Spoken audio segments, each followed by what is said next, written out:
What's up? This is EJ Stewart. What if I dropped 40 days, 40 nights? All you are your words. If there's anything you learned about me, I'm going to keep it 100 with you. My skill shot will hold for your city for 40 days. Rest in peace to all my ops. Let's go! Let's go is right. What's up? This is EJ Stewart. That is Kendall Stewart. This is a very, very special edition of 40 Days and Counting because today's episode is an NBA draft preview show. So it is a crossover episode of 40 Days and Counting, which you are very familiar with. You've been watching me on X, watching me on YouTube, watching me on IG Live. If you're familiar with me on Buzzer, where we're also live, you'll know that Kendall and I have been doing Difference Makers, an NBA draft preview show for the last several weeks. We typically do shows every Thursday, 6 p.m., and considering tonight is night one of the NBA draft, we felt like this was the best way to combine powers and combine shows and make this a whole big shebang. Both 40 Days and Counting and Difference Makers live wherever you can catch us. YouTube, New Generation Media, X, EJ_Stewart, Instagram, Action EJ, and Buzzer, EJ Stewart, EJ205 Prep. Again, Kendall joining me as well. Kendall, it's draft night. How are you feeling? I'm feeling pretty good. As you said, EJ, it is draft night. That is always one of, if not the most interesting night of the NBA calendar. Whether you're a fan of college basketball and you're familiar with all the guys getting drafted, if you're a fan of NBA basketball and a team and you're trying to see what your team's going to do tonight, there's a chance all 30 teams could be active tonight. Certainly, 25 plus teams will be active tonight. So again, a lot of fan bases invested on what's going to happen during tonight's draft. And again, we saw movement not only from teams at the bottom of the league in terms of, teams that are going to be picking high in today's draft, but also some teams that are trying to compete for NBA championships, making some moves. So it's always an exciting time. As a Celtics fan, it is certainly an interesting time. We'll get to that later in this in this show. But yeah, excited to be here. Yeah, I was going to say, you say you're feeling well. I was a little surprised you were feeling well, considering I'm sure waking up to the news that Giannis was not going to Boston and instead going to Miami. He had to be a little I was up. Oh, you up. So you saw it live. You were up. You were like, I got to see what's going down. And unfortunately, you got some bad news last night. I was I don't remember what I was watching, but our brother Henry broke the news. He gave me an oh snap, and I looked to my left, and I was like, Giannis went to Miami, didn't he? He was like, how'd you know? And I'm like, man. So that was a funny experience. But all kidding aside, that was certainly an interesting night. But we'll dive into all corners of that transaction. That's for sure. So again, this is 40 Days and Counting special Difference Makers edition. If you're unfamiliar with Difference Makers, that's the NBA draft show Kendall and I do every Thursday, 6 p.m. on Buzzer. We're live on Buzzer right now. Make sure you follow me, EJ205 Prep. But of course, you can follow all the episodes of 40 Days and Counting wherever you get your podcasts, wherever you get your episodes. So of course, when you're talking about video, YouTube, New Generation Media is where you're going to want to subscribe to the channel, where you're going to want to like this video, and comment in the comment section what you think about what's going on in the NBA when it comes to the NBA draft, when it comes to the trade market. It is a big night in the NBA as we begin night one of the NBA draft at 8 p.m. We're live, so anything that breaks, we'll try to be on top of it. But this is going to be a huge night and maybe a game-changing night in the NBA. Before I even continue, I think we do have to, probably address the elephant in the room, because this is 40 Days and Counting. It's a show where I talk a lot about things happening not just in the professional sports life, but also my personal life. Got loyal listener, watcher, Rob DeRay. Shout out that I indeed did get married over the weekend. So shout out to your boy. That is why there was no episodes. Last week. There was a wedding that had to happen, so I had to go. So Andrea walked in and walked out. I don't know what she was doing just now. But there was a wedding. There was a lot of planning last week, so that's why there was no episodes on Tuesday and Friday. That was the first full week off I think I've had on this show since we started 40 Days and 40 Nights. That was because I was getting married, so it was a good reason. So, yes, I am a married man, which is very exciting. Shout out to my lovely wife, Andrea. Of course, shout out to Kendall, one of the groomsmen, did a phenomenal job helping me out throughout the whole process. And happy to be back doing 40 days and counting. But yes, I did get married. That is a part of the jam. But yes, YouTube, New Generation Media, just like Rod Ray got in the chat. If you want to get into the chat, dive in, whatever you want to talk about. You want to talk about my wedding? You want to talk about what's happening with the NBA, the Giannis trade, what's going on with Jaylen Brown? Expectation for tonight, that is the place you want to go. Head over to YouTube, New Generation Media. Make sure you give me a comment in the comment section. Let's get into this chat and let's go. Also on X, EJ_Stewart. Make sure you follow me on X. That is where we're streaming live as well. You can comment on X as well. Make sure you check us out there. And also check me out on Instagram. Action EJ is where you'll find the Instagram feed. Shout out to my dad, who's happy we're doing our thing here. So he's in the comment section. I'm sure there'll be plenty of people jumping in on Instagram throughout the night as well. So this is going to be a fun one. Of course, if you can't catch these episodes, you can always check out the New Generation Podcast Network to find all episodes of 40 Days and Counting. So let's get the ball rolling, man. Let's talk about what is going to be a momentous moment in the NBA as we move beyond the era of Giannis Antetokounmpo with the Milwaukee Bucks, because he is now out of Milwaukee. He is now taking his talents to South Beach. The Miami Heat reaching an agreement in a trade to acquire Giannis Antetokounmpo to go along with Bobby Portis, and they head to Miami. Milwaukee, in return, gets 3 first-round picks. They also get Tyler Hero. They also get Jaime Jaquez. They also get Khalil Ware. They also get Kasparis Giannakis. And that is basically them emptying the cupboard outside of Bam Adebayo to bring Giannis to Miami. So, Kendall, this is the absolute big move that everybody's been talking about, and we didn't know when it was going to happen for a while. Then it became clear that it was going to be imminent prior to the draft. Trade came down right before midnight last night. Your initial thoughts on the Heat acquiring the Greek Freak? I mean, look, if you're a Heat fan, there's a lot of reason to be excited. Of course, they had to give up quite a bit to get Giannis, but Pat Riley, Eric Spoelstra, Andy Ellisberg, the entire front office, very motivated certainly to go and try and get Giannis Antetokounmpo, and I think for good reason. I mean, when we talk about the player, obviously we all know Giannis is still a top 5 or 6 player in the league. Yep. When he's healthy. When it comes to his health, obviously that's a big factor in terms of the risk that's involved with bringing in Giannis. But frankly, I think he's going to be. I think this is the best time to get him from a health perspective when you know that hasn't played a lot last season. He didn't play a whole lot last season. He hasn't played a whole lot the last few seasons, frankly.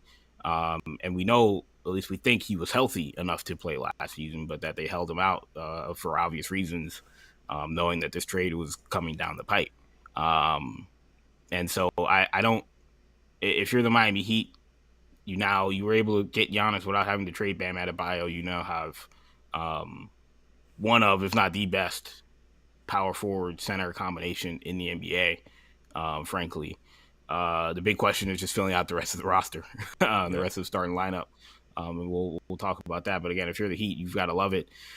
And for the Bucks, I mean, I know a lot of people are kind of clowning the Heat package. I mean, they chose a route, certainly, and that's obviously was a lot of the conversation yesterday. Was they've got 2 pills being offered to them, the blue pill and the red pill, and in this case, it was the red pill and the green pill.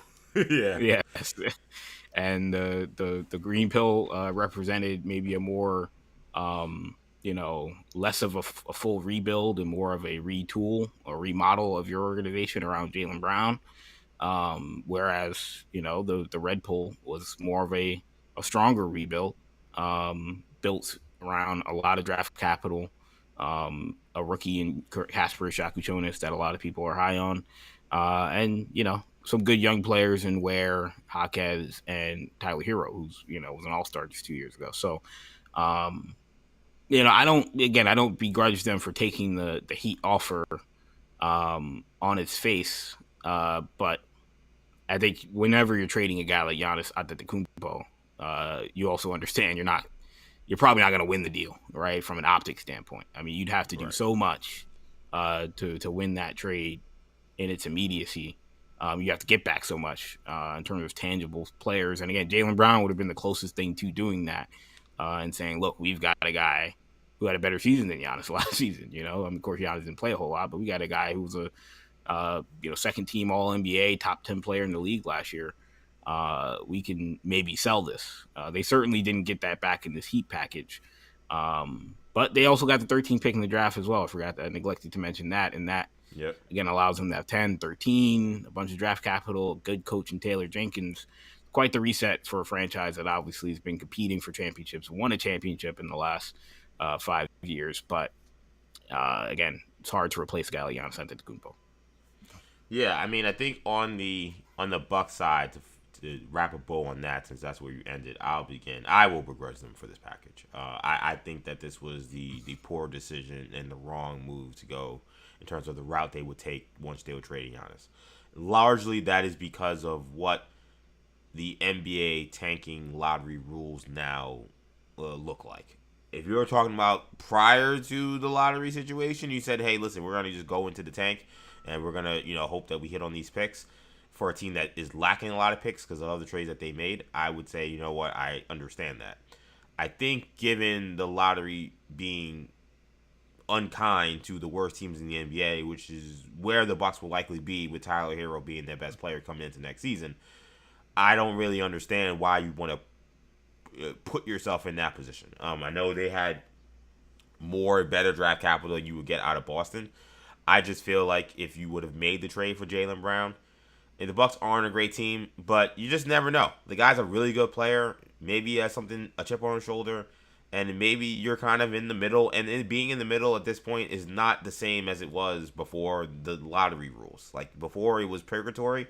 I think if you're competing for a play-in spot, you're like, oh, okay, this isn't so bad. I really don't know if the going to the full tank thing makes sense, which is I think what you're doing when you put the roster they have currently in place. I didn't understand it.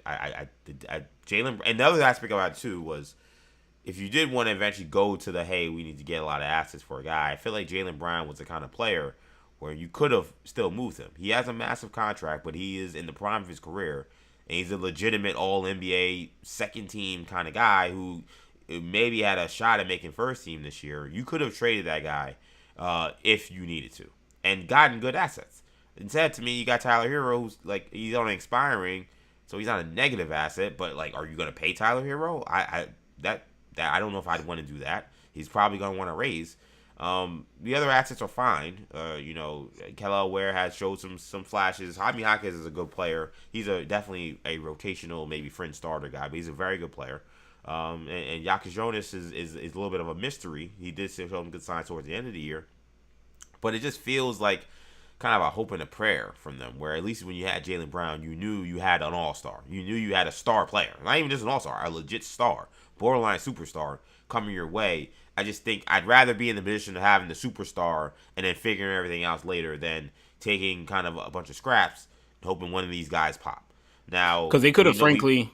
Yeah, go ahead. I was just going to say, they could have frankly taken Jaylen Brown, whatever extra draft capital they got from Boston, and said, we're gonna package this draft capital in 10 to maybe try and move up in this draft to get a guy that we really, really want. If we don't like that was the guys at 10, you could have tried to get a Darius Acuff for a Keaton Waddler or a Michael Brown and pair that guy with Jaylen Brown. Yeah, I mean, the plan, as I've heard earlier today from Brian Windhorst, that they feel they got really nailed 10 and 13. That's one of the picks they'll have, because of this trade. I think that's a good part of this draft. Yeah, it's a good draft. 10 and 13 is not like where I'm looking and say there are definitely NBA superstars here. So it's like, okay. But listen, we saw what the Thunder did with Shai Gilgeous-Alexander. He was a guy that obviously he had played already, but he was a guy that was not a top 10 pick. And they acquired him, and he became an MVP. So it's not to say that this can't work. It's not to say that they're just doomed. But from the Bucks side, I just thought the Jaylen Brown thing just made more sense. Now on the Heat side, this is a move that they had to make. Do I think it makes them a legitimate title contender? No, because I don't think they have enough depth. I mean, looking at their roster, I don't know. You asked me what's going to happen with Norman Powell. He's a free agent. I don't like to jump to the first report you see just after a trade like this, but the early reporting I was seeing that Norman Powell will likely be gone. I don't know if that's going to be true or not. If that's true, that's a massive blow and does not make this team look quite as attractive as it did before. The opportunity to keep Norman Powell. So we're looking at a starting lineup: Davion Mitchell, maybe it's Pell Larson, Andrew Wiggins, Giannis, Bam Adebayo. Your bench is Bobby Portis, Jovic, and Drew Smith. Do I think that that's a team that's beating the Knicks? No. Do I think that's a team that's even beating this? Well, it's hard to say with the Celtics. I don't know what they're going to look like. I would still think that Heat team, that Celtics team, even as currently constructed, I would still give them a slight edge over the Heat.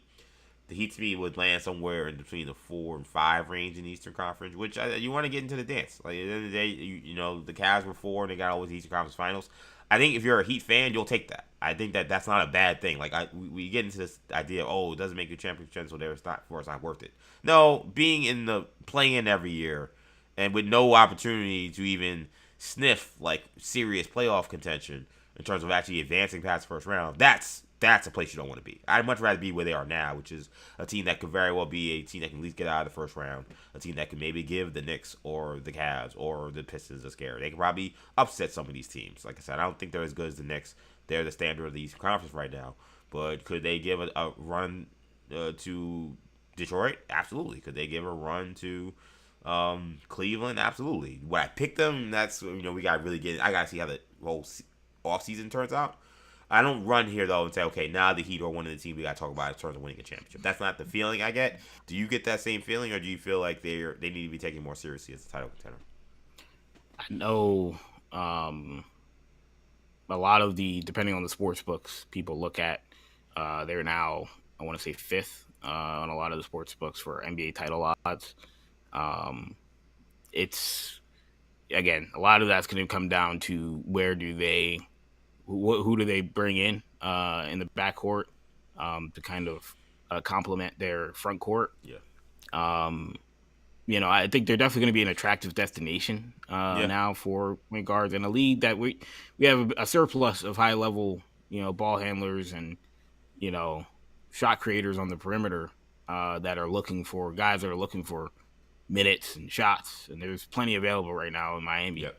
I heard, I think it was Bobby Marks talking about Anthony Simons as a guy that, is going to be a free agent who, may say, I'll take a 1-year deal on a vet minimum or a mid-level exception and, get to play 35 minutes on a team that's going to be in the playoffs and take as many shots as I want. Maybe not as many shots as you want, but it's a guy that you can average 20 points a game on this team. As a bench mob guy, he probably would, he's on second year, he's definitely taking any shot he wants, basically. Yeah, right. The shots to be had. And so, and so that's that. They're in a unique position to recruit a high level free agent that might be gettable on the cheap. By the way, they'll have the full $15 million non-tax mid-level exception at their disposal, and they'll have the $5 million biannual exception. They also have 2 trade exceptions, one for $5 million, one for $2 million. So they're not completely screwed in terms of money they have. They can get at least one decent free agent, and then they could work with the rest of the biannual exception, maybe get some vets that will come in on some cheap mud deals. So they're going to be competing with these other teams like the Knicks, and the Knicks are trying to retain their own guys, but these other teams like Cleveland, these other teams are trying to work around getting above that second apron. They'll be competing with those teams, and he are going to be in position to get somebody potentially. That it's going to be a question of whether or not those guys will be willing to take pay cuts, or whether or not guys will be willing to go in on a 1-year deal. But that's going to be available to them, and we know how much guys love playing in Miami. Yeah, I mean, again, you're recruiting with the Miami side of it, the Heat culture, the now getting the chance to play with Giannis, and then of course the no state tax, right? So, this is a good environment to be in if you're the Miami Heat. Again, from a team perspective, the team that they're building. Look, Giannis has to be healthy. Obviously, that goes without saying. Of course, Bam's got to be healthy. They're going to be a tough team to play every night, right? This is going to be a tough team. And from an 82-game perspective, it's going to be tough to beat. And like you said, in the playoffs, you just want to kind of give yourself a chance, right? You don't have to be the 1 seed or even the 2 seed to get to the NBA Finals.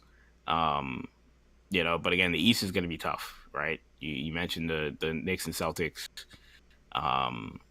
again, Cleveland and Detroit will be in the mix. Orlando is trying to get better and thinks they'll get better now with Sean Sweeney as the head coach. Indiana just brought in Ivica Zubac, and Tyrese Halliburton will be back. They're not certainly trying to lose games next year, so it's going to be competitive to even try and stay out of the play-in for a lot of these teams, frankly. So. Philadelphia, I didn't even mention as well. Try and be competitive. You would think. Yeah, and Joel Embiid feels like he figured out issues with his knees. We'll see how real that is, but that's notable. And I just think that I think the other aspect about this too is going to be, what is going to be Giannis's health, because again, this year he did deal with some issues. You're right. There seemed like at some point down the stretch of the season he thought maybe he could have played. But this is a guy that's dealt with a lot of calf issues at this point in his career. He's 31. There's a lot of mileage on his legs and how he plays, and he's the kind of guy that he's developed a good mid-range jump shot. So I think that even as he gets older, he'll be better than people think he'll be.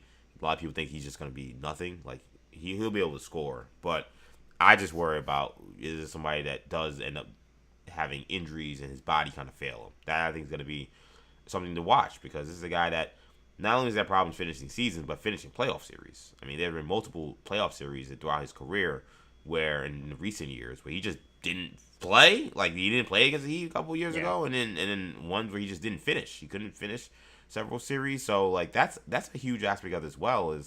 Again, I think it's worth the risk for the Heat. I wondered if it was worth the risk for the Celtics, because of that. This is a team that is, despite the first round loss, I thought they were still pretty close.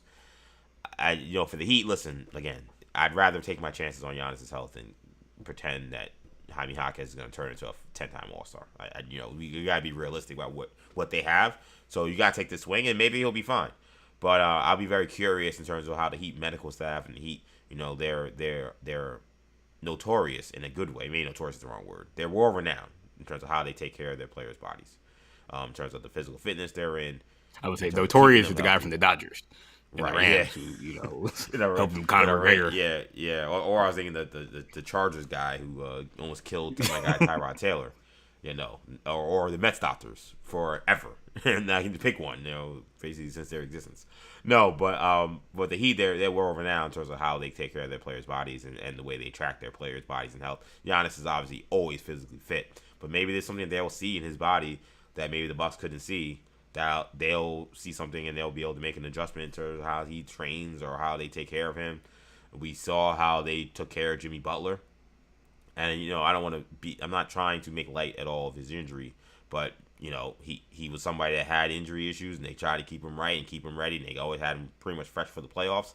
And then he leaves and goes somewhere else, and he has a terrible injury, right? And it could be freak injury. It also could be he's not a part of that Miami system. That has, again, done a good job of avoiding those kind of injuries. So I think that's going to be important to follow with this Giannis thing. But Giannis, man, he goes to the Bucks. Is there any chance you feel like the Bucks, and do any of these guys pop? Who do you think has the best chance to pop as maybe an All-Star? I know Harrell has already been one. Can he go back to that? Or do you feel like whether Ware, Jaquez, or Yaka Jonas, could any of these guys pop as a potential star for the Bucks? Man, honestly, I think their best play here is trying to make this like that Denver Nuggets Knicks trade back in the day, where it's like maybe none of these guys pop into superstars, but like they all may pop into good starter level players that really help you, and that might be your best case scenario. There is a chance that any one of these guys could wind up being an all-star. Like you said, Hero's already been an all-star. And there's certainly a chance that even the other three guys could develop into all-stars. But in that case, I mean, so could whoever you drafted 10 and whoever you drafted 13 in theory, right? I mean, Yaka Jonas, like you said, is very much a mystery. So the other thing I'll say about the Heat real quick is, Boogie Cousins coined the term Milwaukee with palm trees is what this Miami Heat situation is. I won't go quite that far, but I think that's going to be the question that they have to ask themselves is like what, and even Giannis, right? Because I saw, I think it was, I don't remember who, but there's been a conversation about, what is this? Was this move good for the Miami Heat? Was this move good for the Milwaukee Bucks? At the end of the day, Giannis said he wanted to go to Miami, right? Right. It was either Miami or Boston at this point, based off the options that he felt he had. He didn't have to say he wanted to go to Miami. He didn't have to say, I am willing to sign a contract extension to Miami. And the conversation has been that he wants to win a championship. And he guess he feels he could do that in Miami. Is that realistic? Or is he playing himself? And are we going to look back in 3 years and say, why did he say I want to win a championship and then ask to get traded to the Miami Heat and not just demand to go to the Celtics or demand to go to some other team that's closer to winning? Clearly, to me, it feels like we've heard some of the reporting that he just didn't think the Milwaukee Bucks were a serious organization, which is something we've said for like true. 5 years. Which is accurate. 1,000% true. Yeah. They're not a serious organization, and that the Celtics and the Heat have been run like serious organizations over the last 10 to 15 years. Yeah. It might be as simple as that, but again, when you're talking about trying to win a championship, has he put himself in any better of a situation to do that, or much better of a situation to do that? It's a fair point. Yeah, no, and that's, you're right about that, because we know, and Shams reiterated once again, that the place he wanted to go was the Knicks. That was the place he wanted to go. Right. Is the place he started with this thing, and just the Knicks. And why he's not a Knick, the Knicks fans don't care. But even, I don't even know if it really matters why he's not a Knick. It seems like there still seems to be mixed messages. Knicks don't think they were serious about trading him to New York. Bucks don't think the Knicks were serious about making trade. So who knows what happened. But so all of these teams that he didn't start considering were consolation prizes. Boston, a team that's already won a championship recently and has been a perennial team in the playoffs and one of the top teams in the East. Okay, you see where someone who says winning a championship is my number one goal would want to go there. The Heat, a team that did make one finals and did make a conference finals, but has for the last few years been mired in, even when they were making those runs, in the play-in or missing the playoffs and kind of with no direction. So it's weird to look at that team and say, I can go win a championship there. But he might have just, and I think the sneaky thing to ask is, like, did this guy run out of good options? Like, how coveted was Giannis Antetokounmpo, I think, is a question that I actually have. Like, I mean, Oklahoma City and San Antonio have the draft capital. Why wouldn't you call them why wouldn't you at least call the Bucks if they were interested, if they were interested? I know the whole thing about Giannis is that he's wanted to play in the East. He wants to go East. Maybe there's word about him being closer to Greece. He could fly there easily, or his family could fly back and forth easier. But I don't know. To me, it's mixed messages. We're going to hear from Giannis soon, so I'll be very curious to hear what he says. But there are teams out there that certainly, if Giannis would have even been remotely interested in playing there, you would think that they would want him. But I wonder if some of these teams are looking at his health, looking at the price, saying, "Nah, it's not for me. Like, go somewhere else."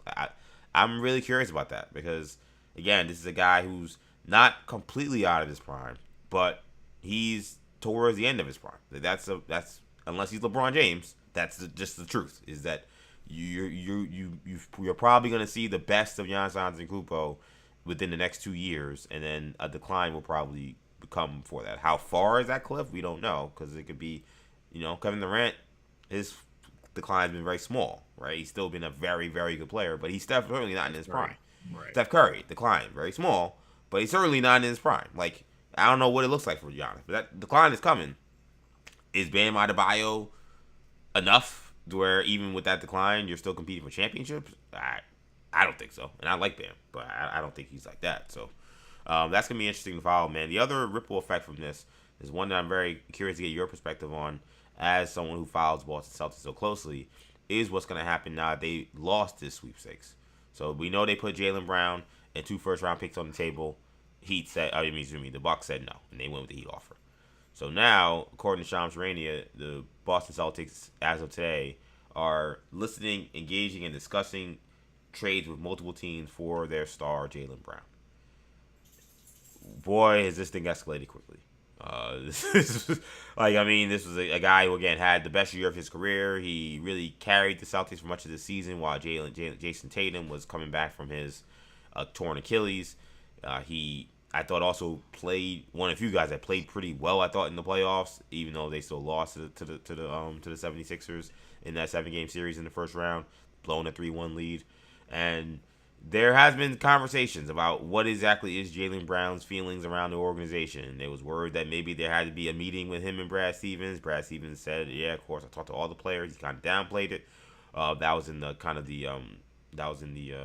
the post mortem of the season meetings that they were having. Exit interview. And he's like, my door's always open if Jaylen needs to talk to me again or talk more. So, and Jaylen currently has been, if you follow his stream, because he loves to stream now, that's his thing. He's been in China looks like Japan, I think, having the time of his life. This guy is like with samurais. China, looks like he's in Monaco.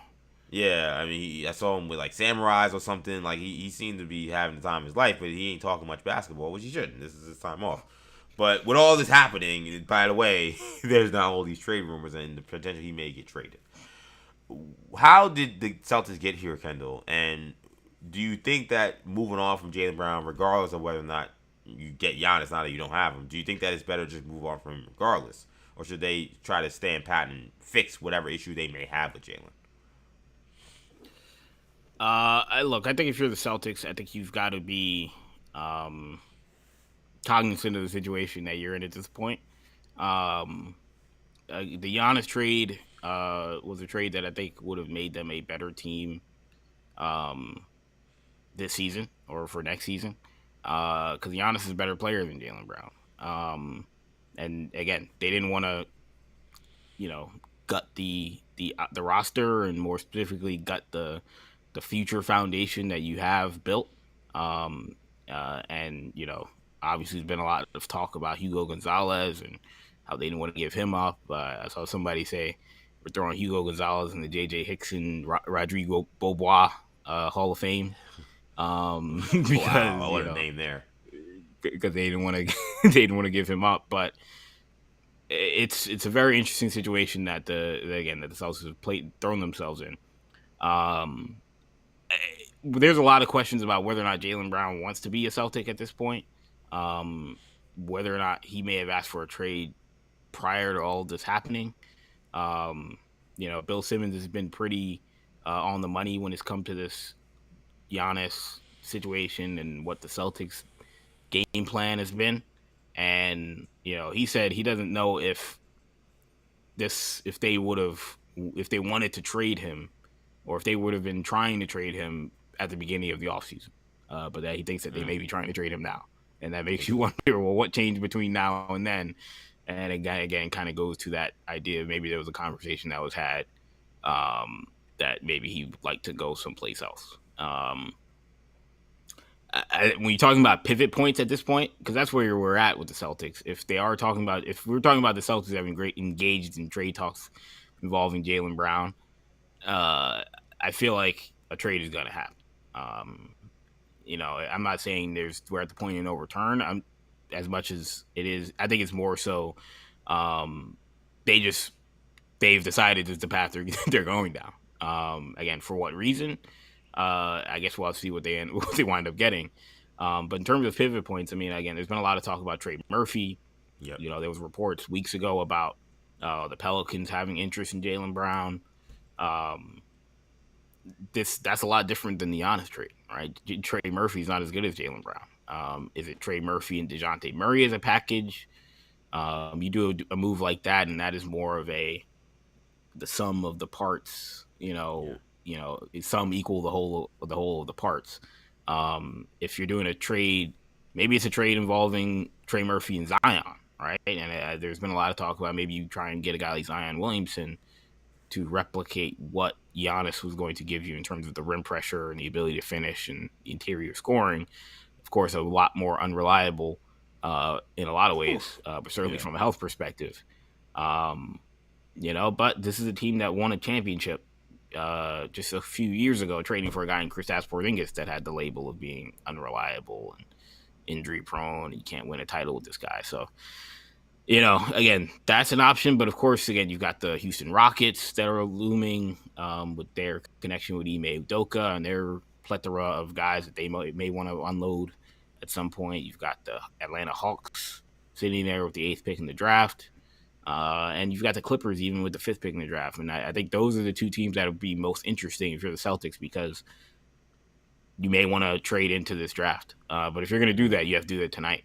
And again, that makes the next few hours very interesting because, you have to ask yourself, is the 5th pick in the draft worth Jaylen Brown? If you're the Celtics, I think the Clippers would do that. Would you trade Kawhi Leonard and the 5th pick for Jaylen Brown? And I don't know if the Clippers do all that. I don't know if the Celtics really want Kawhi Leonard. Again, these conversations are happening at this point. I think the combination that is most attractive is something involving Trey Murphy, because I think if you're in your head, you can maybe wrap your head around the idea that Trey Murphy is 75% of Jaylen Brown, with less of the, I don't want to call it baggage, but at this point, less of the drama, I guess is the best way to put it. Yeah, and better way to put it, yeah. And if you could then turn the rest of that money and something and whatever else into another guy that's another player that you can add, again, a DeJounte Murray, a Zion, something along those lines, that is that's a deal that makes you deeper, and that's a deal that maybe makes your team better, knowing that you've got Jason Tatum coming back as well. It's a weird situation for the Celtics to be in. Again, I mentioned the sports books earlier. A lot of the sports books still have the Celtics as the favorite in the Eastern Conference next season. I'm assuming that's them assuming they're still going to have Jaylen Brown. What does that look like when they trade Jaylen Brown? If they trade Jaylen Brown, I don't know. Again, a lot of it will come down to what they get back, but you're not negotiating from a position of desperation in terms of the roster you have right now. We say that. Yeah, go ahead. Sorry. Yeah, I mean, you're negotiating with more of a thought process of we want to see if we can get better. And I'm assuming Jaylen Brown hasn't asked for a trade, right? Which hasn't happened. We don't know if it's happened yet. It could have happened yet, and it may not have happened yet, but it may still happen if it hasn't happened yet. So those are all variables that I think their Celtics are trying to play in their head. And to be honest, this is why and I'm somebody who is talked about Brad Stevens being one of the best executives in the NBA, because he is. But I think that this was one of his first major missteps of this whole thing. I think Jaylen Brown is too high profile a player, and again, to say that he's baggage or he's disgruntled or anything like that, I think would be harsh. But he's just too much of an odd character, I think, to play this game. If you're going to dangle Jaylen Brown that publicly in trade rumors, he has to be gone. You have to make the trade. The trade has to happen. So the whole I gotta keep Baylor Shireman, I gotta keep Hugo Gonzalez, like, it sounds good in theory, but you realize you're setting yourself up potentially for a very messy situation if you don't get the deal done. Because now you're coming back, and instead of having conversations about Giannis, now it's about Trey Murphy. Trey Murphy is a very good player. I think he's one of your NBA nerds' favorite players in the league because he plays on a terrible team, but he's an excellent defender. He's one of the best shooters in the NBA. He's a legit 6'7", 6'8". So he's really good. He's not as good as Jaylen Brown, but he's right below All-Star level, and on a better team, he probably could be an All-Star. That's kind of good he is. But, it's getting the worst talent. It's getting a lesser talent. Are you getting picks with that? Like, what does that trade look like? What contracts are you attaching to that? Because Trey Murphy has one of the best contracts in the NBA. He's going to make only $27 million next year, $29 the following year, and $31 the following year. That is a bargain for a guy who averaged 21 points a game, shot 38% from three on high volume, shot 48% from the field on pretty high volume as well. So the numbers and the money is great. It's not going to be enough to match Jaylen Brown's contract, so you're going to have to take something back. Again, are you taking Zion Williamson back? What does that look like? Right. You're taking Jordan Poole, and what the hell does that look like? I mean, there's aspects to even bringing in Murphy in where it's like, okay, Murphy's a good player, and maybe we're not losing so much, but like, what other nonsense has to come with him because just to make this money work? So the Pelicans don't even have their draft pick, so it's not like they don't have their draft pick, so they can't trade you your draft pick this year. So like, what's the whole point of this? And then there's reality too that like Jaylen Brown, I thought was the best Jason Tatum insurance. Like, Jason Tatum, he came back, He looked okay during the regular season. I actually thought he looked better in the playoffs, and then he was hurt, and then he couldn't finish the series, and it was a leg issue that they didn't really want to tell us what was wrong with him. If you trade the guy who was the other All NBA player, and then say, okay, well, we're gonna be fine with Jason Tatum, it's like we've had plenty of guys come back from the Achilles. Year 2 is usually better than year 1, and that's what I've been saying. That's what I said. Why I didn't think the Celtics would do anything in the playoffs was essentially that reason, and that's what happened. Like, maybe he's fine next year, but it's a little bit of a risk to say I'm gonna let a All NBA player walk out the door, or do this game of chicken where like I'm gonna try to get Giannis, and then I might try to thread a needle of trying to bring Jalen back if I don't get Giannis. Like that. We saw with the Knicks, man. Like, it's crazy to see, like, again, the conversation, or at least the narrative coming out of Shams' report being that, again, it's kind of like a mixed message. Like, were the Knicks really serious, or the Bucks really serious? Which makes me kind of gather that maybe neither team was really serious. And even with that, still, the Knicks had to overcome, reportedly, Karl-Anthony Towns being upset about being mentioned in Giannis trades. And apparently, it seems like he wasn't really close to being traded. This guy was right on the 1 yard line. Like, this guy, like, and I think Jaylen Brown as a character is someone who is way more willing to probably take things personally, I would think, than someone like Karl-Anthony Towns. I don't know them personally, but just like the public personas we see. So that's like, knowing your personnel, that's a dangerous game. I feel like Brad Stevens was playing, and I feel like they trade Jaylen Brown. They fall down the pecking order in the Eastern Conference. I think, the Knicks, they're not favored, as you mentioned, but they got to look at them as a class of the East right now. I think most people probably would still say Boston is 2, because the teams that the Knicks played just got smacked so badly. It's like, I don't know what takes Cavs or Sixers seriously. So I think it's time more of a free-for-all. But I think if the Celtics lose Jaylen Brown, and we're talking about a Trey Murphy coming in back, and it's not this Trey Murphy at all, because I love him. I think he's a great player, but I think you're saying, okay, now they're very much in that no man's land with the Heat, with the Pistons, with those other teams, where I think that they were probably seen still as like, coming into next year, Jason Tatum healthier, like this is probably still the team that's going to be the best, the biggest threat to knocking off the Knicks.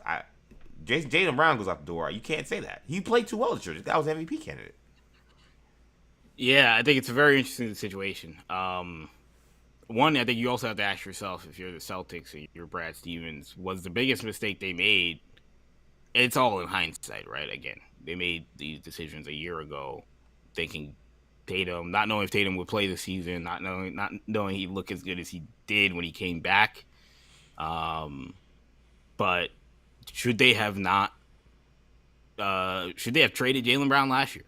Frankly, like, should they have gone into the season in tank mode, which a lot of people thought they would do, like the Indiana Pacers, and said, we're going to trade Jaylen Brown to the Rockets for a bunch of their guys, Reed Shepherd, a bunch of draft picks, and we're going to be bad this season, and then we'll have a top 5, top 10 pick.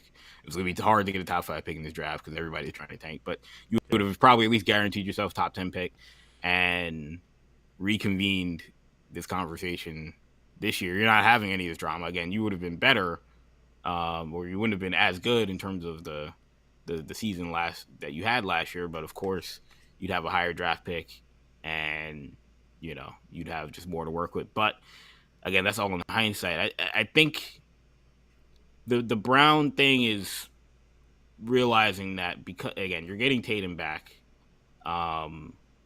and again, I think Tatum looked by the end of the regular season, by the playoffs, I mean, he looks like Jason Tatum as much as he could be. Obviously, again, you want to be cognizant of the chance for re-injury, but I think they saw even in Game 7, Tatum goes down, it's over, right? Now, obviously, there's a variance of injury, of course. You could be injured for a whole season, or you could be injured for half a season, like Tatum was. And having a guy like Jaylen Brown to be able to right the ship while Tatum is not out there is certainly important. I think the conversation, if you're getting a guy like Trey Murphy and you're trying to really sell it to people, it can't be a 1-for-1, right? It can't be we're going to do Trey Murphy and a bag of chips for Jaylen Brown and think that you're going to be just as good, because you're not going to be just as good. I agree. If you do it and you're maybe getting Zion, for example, it's risky, certainly. But you can now say, well, look, we took one guy and turned him into two. And Trey Murphy can give you a lot of what Jaylen Brown gave you, and Zion's giving you something you didn't have. Are you better off for it? I don't know. Certainly not if Tatum's not out there.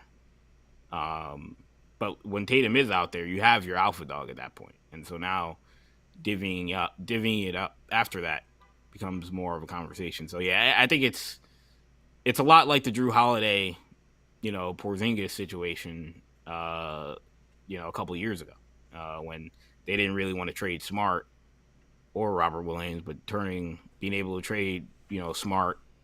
And I don't think they knew the Holiday thing would play out the way it did, but right. Certainly being able to knowing that you could turn those guys into Porzingis and Holiday was quite the coup. The way it played out. So it's a lot of this is going to come down to what they can get back. And I think if they're trading it for a top pick in this draft, which is still again on the table, that's to me that's the then one I think thing. You have to certainly.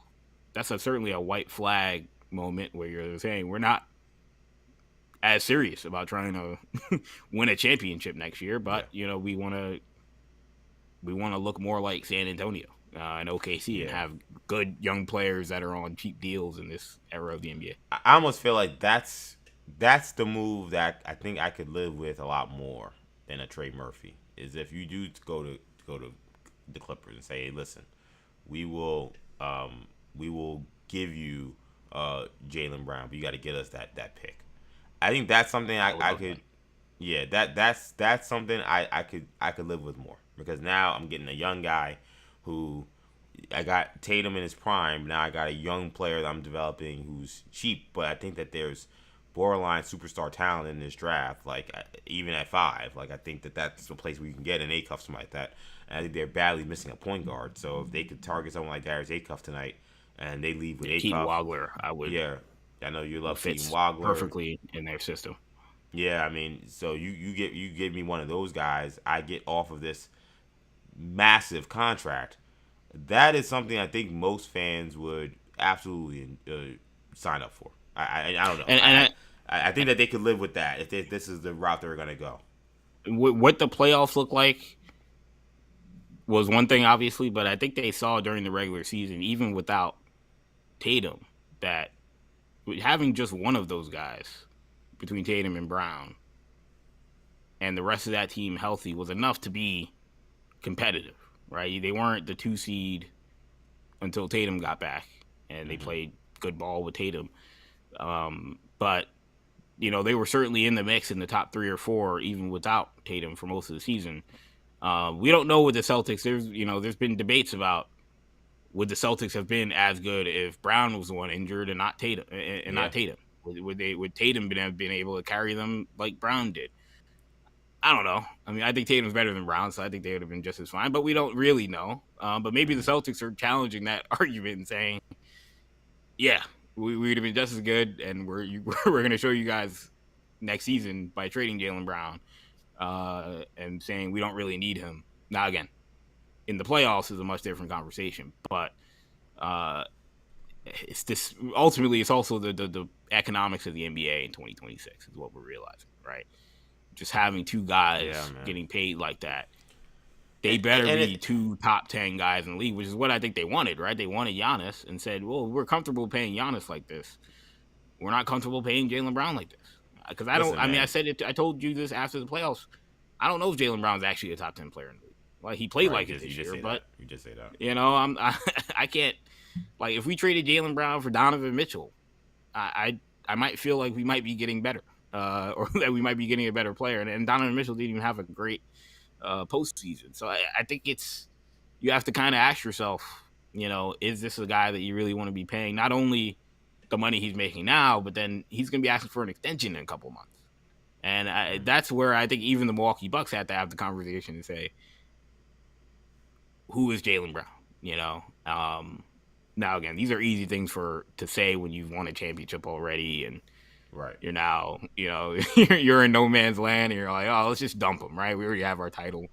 But But I think it's a lot of tough conversations. But ultimately, I think a lot will come out about the situation, and I do wonder if one of the things that we're going to hear is that he was already dangled in a trade, or that he was already asking for a trade rather before he was dangled, because I think you hit the nail on the head. It certainly was weird process by Brad Stevens to be so public about it if he wasn't expecting it, or if he wasn't asking for a trade.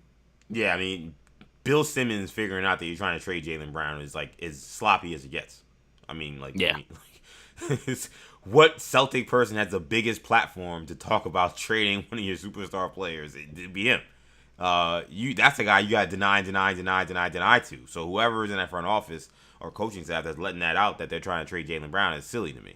Unless they really want him out of there, or unless he has made it a point that he won't return or he doesn't want to return. And again, either way, none of this is great news for the Celtics. I feel like none of this is great news. By the way, man, shout out to Big Friendly in the chat, loyal listener to Maggie and Perlov show. EJ the Bionic EP. What's up, Big Friendly? He says congrats to you and your beautiful wife, EJ. Appreciate you. Yes, I am married. For those who jumping in the show late, that is why there were no shows last week. I did mention it on the show, but I realized I didn't announce a tweet or anything that weren't gonna be any shows. And apology to Buzzer, my guy Justin Tyler, shout out to him. He was like, "You doing a show today?" And this was like the night of the welcome dinner. I'm like, "I'm at a wedding. No, I'm not doing a show tomorrow." But shout out to him. Shout out to the team at Buzzer. They're phenomenal. But yeah, I got married. This was really exciting. That's why there was no shows. We're back this week with shows. This is gonna be exciting. I guess I don't know when the honeymoon is gonna be, but I guess when that happens, obviously there won't be shows then either. But shout out to you, Big Friendly. Thanks for jumping in and happy to be here. Oh, and by the way, Big Friendly, he just said I got my tickets to Rams training camp. We were looking for you. Big Friendly. I was talking about that. I was like, yo, you got Myles Garrett, and you were nowhere to be found. We did 2-3 shows talking all about the Rams and their future. We talked about Aaron Donald, and I'm like, where's Big Friendly? And now here he is. I'm glad to see my guy, Big Friendly, a huge Rams fan. Excited. I know he's excited for his Rams, as I said that I think that they are right now the favorites to win the Super Bowl coming into next year. As we shift gears here from everything going on, and we'll get some more trade stuff in a little bit, but it is night one of the NBA draft. Starts at 8 p.m. ESPN, also on ABC. There may be another feed. If there is, I don't know it. I just know those two for sure. But drafts tonight. We did our live mock draft yesterday. That one obviously no longer lives because Giannis got traded and the Bucks now have the Heat pick. But we did do a full mock draft. Kendall and I basically alternating picks from some of the little stuff I've been reading today. I'm really curious about what happens at 2. Like we have, the question. There's still questions at 1. Like there's still some question, but I think the consensus is that it's going to be AJ DeBanza, and I think the consensus is still that it's going to be Peterson at 2. Yeah. But I do wonder what's going on with this Walker Kessler thing and why that part of it makes me pause, because Walker Kessler and the Jazz are reportedly at an impasse when it comes to their contract situation. He's been offered 5 years, $140 million, I think I saw, and he turned it down apparently. So if you're the Jazz, how rich are you willing to spend to bring back Walker Kessler? Or are you willing to let him go to restricted free agency and just let some team like the Nets or some other team just give him a ridiculous contract and say, okay, we'll just match it? Or do you think, okay, you know what, maybe we pivot and go with Boozer, Cam Boozer is the guy that we mocked in our mock draft yesterday. Kendall had the number 2 pick as a Jazz, and he picked Boozer with that second pick. And you've been one of the few that's been standing firm that you think Boozer is a real option there at 2. Some of the stuff with Walker Kessler, Kendall, has me pausing. I think it will still be Peterson just because the backcourt depth is what they need much more than the front court depth. But if they do lose their starting center, and you're talking about having 2 big men who don't really do well playing center, it makes me wonder if, bringing in the guy who has so many ties to the organization, that makes sense in Cam Boozer. Yeah, I think that's certainly where the conversation of this draft really starts, is at 2. I think I'm starting to lean Peterson as well. I know I had Boozer, just based off of what we're hearing. If it is Boozer, I'll say I called it, but it feels like they're gonna just do the Ace Bailey thing they did last year and just say we're trying to accumulate talent, and Peterson is the best guy available, and they're willing to take a swing on again a high level talent. We'll see what happens, but I agree the Jazz are in a really interesting spot. That I think that workout or whatever it ended up being that they had Whatever a meeting couple they had, days ago. yeah. Yeah, whatever meeting they had with Peterson, probably was the final bow, the cherry on top to make them comfortable making this pick. Because, like I told you on our show yesterday, I mean, the Jazz front office, the Angels especially, have been known to be very much proponents of the psychological evaluations of draft prospects and how the brain makeups of these guys. And Peterson is a guy who people have a lot of questions about his mental makeup. But if the Jazz are drafting him, it's certainly because they don't think it's a problem. Frankly, and so I think that's going to be a very interesting spot in this draft. Right now, I think it's going to be Darren Peterson. Yeah, that's going to be the spot that I'm definitely looking at as well, because I think with the Jazz, I just the thing that makes me curious about Peterson with them is they got talent. Like clearly, like seeing George. If you add Peterson, they have Ace Bailey. You got whatever the front court's going to look like. I don't know who's coming off the bench, but you got some combination of Kessler if he does resign, and then you have Jaren Jackson and Lowry Markkinen. I just wonder, like, they're gonna have to trade somebody. Like they don't have. They have what? Excuse me, I'm about to sneeze soon. Excuse me. They have, to me, what we've talked about has like the EY. Thank you. They have an EYBL team. Like, who's getting, like, okay, Jaren Jackson will guard somebody. That's one guy. Who's grabbing rebounds? Who's making hustle plays? Who's screening? Like, they're an interest. I gotta be curious with the Jazz. I think they're one of the more fascinating roster builds. Like, if they do take Peterson tonight, like how would. Because even their bench has kind of guys like that too, like Isaiah Collier and stuff like Sensabaugh. Bryce Sensabaugh. Like, where are the guys that are gonna like do the dirty stuff? Who's their Josh Hart? Like, who's the Josh Hart?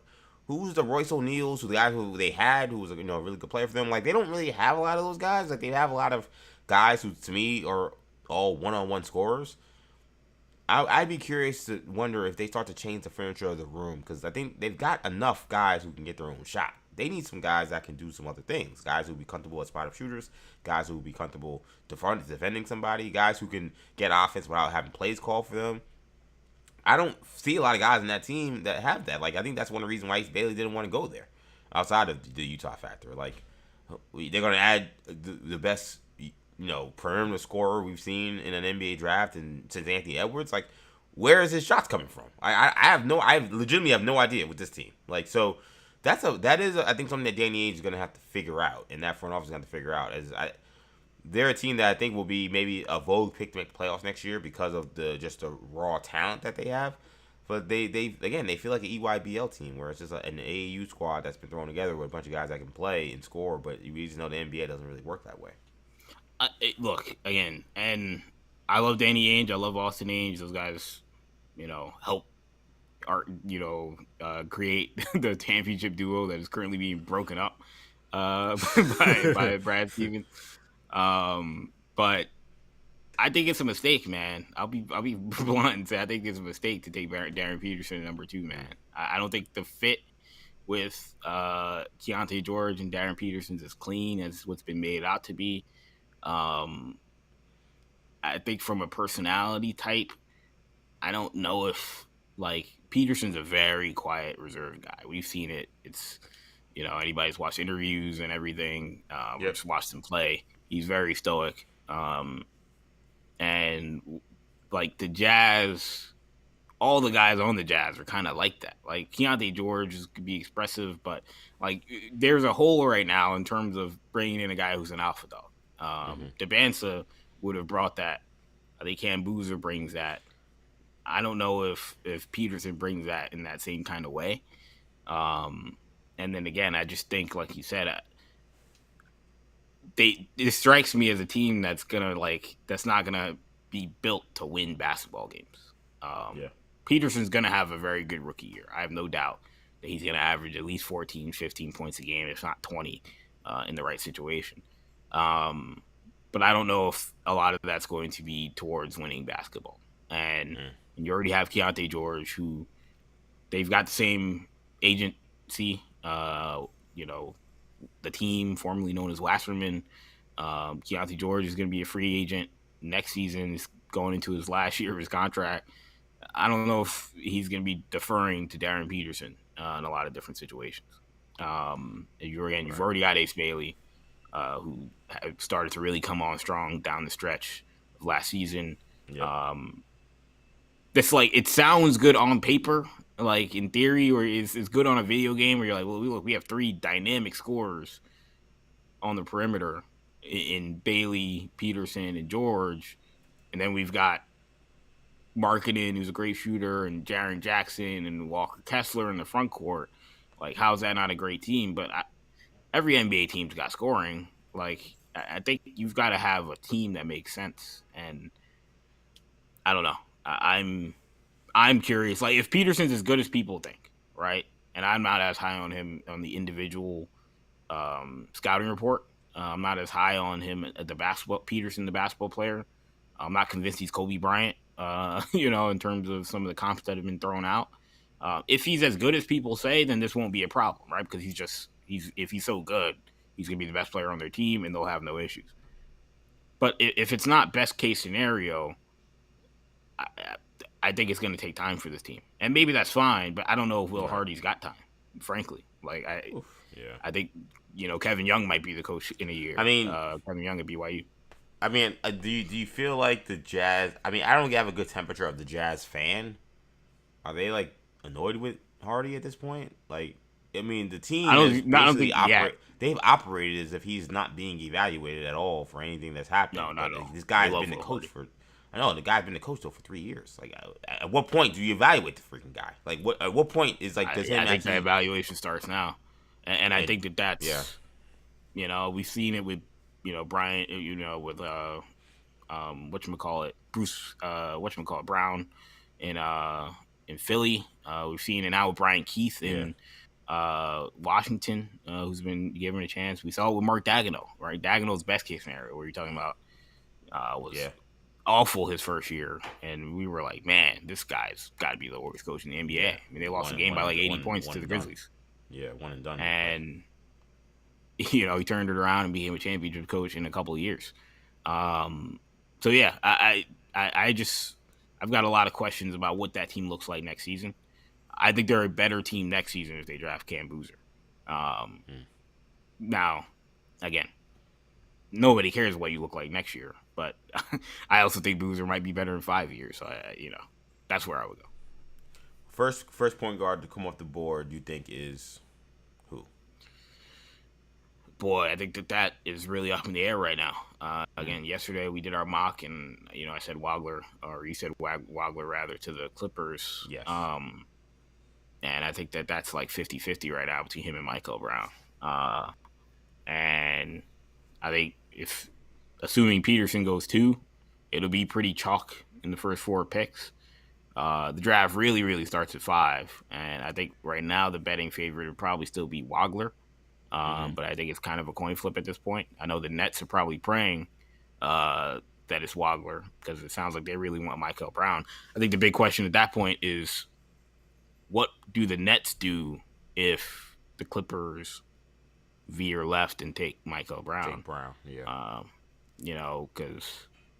Or again, if another team trades up, or if the Celtics trade Jaylen Brown and they take Michael Brown, like if anybody takes Michael Brown at 5, if you're the Nets, what do you do?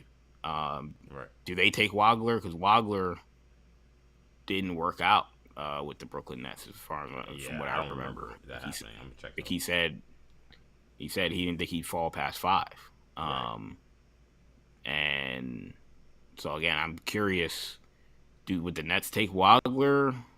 Would they take Acuff in that regard? I think there's been more smoke with them connected to Acuff than even Keaton Wagler.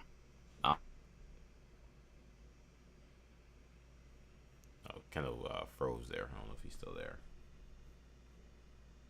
Okay, I'll put Kendall down just so he can put me solo here. So I'll see. I'm not sure what happened with Kendall there, but yeah, the Wagler thing is interesting because he canceled his workout with the Nets essentially because Kendall said he worked out with Chicago, who's at 4. He worked out with the Clippers, who's at 5. But he did not work out with the Nets. There's been a lot of smoke with the Nets, and does it make sense for the Nets to go with Brown over Acuff? If the Acuff thing gets put into the front of their table, where it's him versus Wagler, a guy that they were interested in working out but didn't get a chance to work out with, will the Nets decide, let's just go with, the guy that we know better, or the guy that was more familiar with us, the guy that actually wanted to work out here? Or do we go in a different direction and say, you know what, we don't care that Wagner didn't work out with us. We're going to trust the tape. We're going to trust our due diligence and take the guy we think is a better player.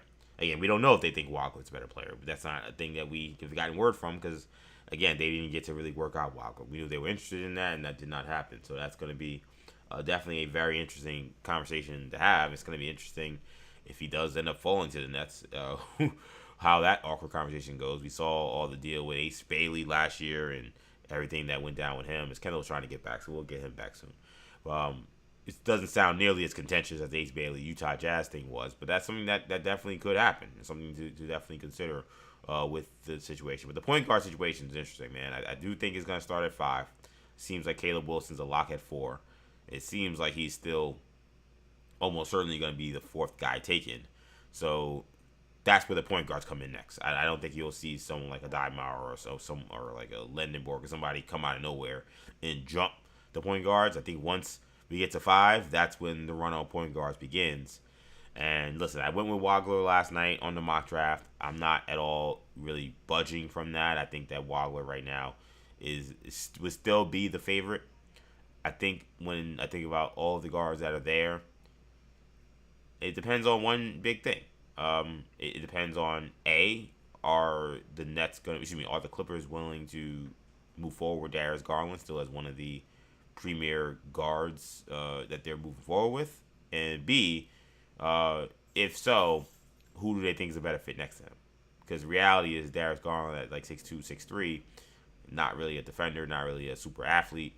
He is kind of locked at being the smallest guy on the floor, which means you're going to have to figure out a way to put someone next to him. If you're going to want to put a guard next to him, you got to find a way to put someone else who is going to be a guy who can play off the ball, a guy with a little more size. Wilder fits that bill because he's about 6'5". He can play the 2, and that's fine. I would argue, which I've been saying for a while as we bring Kendall back, that if you're the Clippers, I would seriously consider trying to trade Darius Garland. Which brings me back to that whole conversation we had about Jaylen Brown. Maybe not necessarily with the 5th pick, because that would be different. But, like, if I was looking at it, I think Darius Acuff is the best point guard in this draft. I felt that way for months now. So I would be trying to draft him and trade Garland, whose contract is very iffy for his health. I mean, that's what I would do. It doesn't sound like that's the role that they're going down. It seems like they prefer to find someone that fits alongside him. So then Keaton Wagler would make the most sense as the first point guard to go. I'm not going to love any of the defensive combinations of these guys. I just think they're going to be hurt regardless. But offensively, Wagler definitely is a better fit, I think, next to Darius Garland there, Kendall. Oh, Kendall's still frozen. Oh, or is he muted? Oh, he muted himself. Sorry, I thought he was there. I thought he was just locked in. I didn't realize he was not. So I will solo myself again and see what's going on. I'm not sure what's going on his end. I may maybe I'll get rid of some couple other apps and see what's going on. But no, that's going to be an important question. Speaking of the Brooklyn Nets, they also kind of made an interesting move, which will be interesting to see kind of how that impacts how they move in the draft tonight. They traded for Julius Randle. This kind of seemed like a random trade, but it did happen. Julius Randle gets sent from Minnesota to Brooklyn in a 3-team deal. The Nets are also moving off Nick Claxton. He goes to Chicago. And the T-Wolves, they just are getting cap space that they then use to re-sign Ayu Dosunmu. So this was a salary dump situation for the Brooklyn Nets. As we see, we can get Kendall back one more time, and hopefully this will work out. I'm not sure what's happening and why he's having issues. Okay, see him there now. It looks like he's good. So I had him here to the green room. Kendall, you got me now? Yep. All right, cool. Yeah, I'm not sure what was going on from a technical standpoint. Apologies for those technical difficulties. But I was just staying on the Nets real quick, thinking about them at 6, because they also made an interesting move, trading for Julius Randle in a 3-team trade.